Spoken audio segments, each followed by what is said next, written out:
मार्च मासरू सुखिबाकु बसलाणी तेल नदी। जोठी देखिले बाली ही बाली, मरुभूमि परि लागुची नदी गर्भ।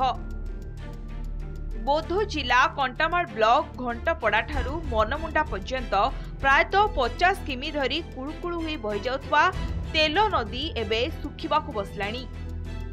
तेल नदी उपरे कंटामाल ब्लॉक रो अधिकांश लोके निर्भर करती। नदी कोलिया लोक माने चाषबास करबा सह माछ मारी निजर परिवार प्रतिपोषण करि आसुथिले। एबे नदी रे पानी कमी जाइथिबारु मत्स्यजीवी माने जीविका हराइलेनी, जाकु नै चिंतारे अंचलवासी। समस्या माने आगो देखा जाउछि ए तेल नदी रो जो जल स्रोत उभय पार्श्वर दिनकु दिन सुखिबाकु लागलाणी। कारण हूँ जे ये तेल नदी जल संरक्षण कौन सुविधा ना। जदि मनकर ब्यारेज फेरेज था जल, जदि मनकर ये तेल नदी जल को संरक्षण व्यवस्था था किसी असुविधा हो न था। बर्तमान तो आम तेल नदी उपरे पीवा पानी हो गाधेवा हो आम निर्भर करूँ, किंतु ए वर्ष आम देखुचु जे तेल नदी पानी भी सुखी बसलान।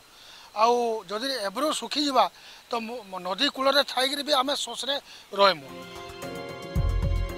ग्रीष्म आरंभरू तेल नदी रे पानी सुखी जिबारु वर्तमान चाषी मुंडरे हाथ दे बसलेनी।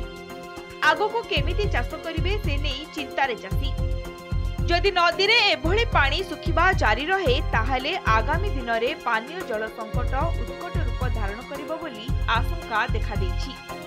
वर्तमान डिनामाइट और पॉइजन इटा पड़वार लई माछ बिल्कुल मिलबार नै, आर प्रशासन बिल्कुल देखबार नै अणदेखा करी जे यदि प्रशासन देखबा आम माछ मारिकी जी खाई पारमु। मैछेन का केने 5 फुट केने 4 फुट केने 7 फुट एंता पानी रोचे, केने 10 रु 12 फुट 15 फुट पानी बिल्कुल नहीं रहबार।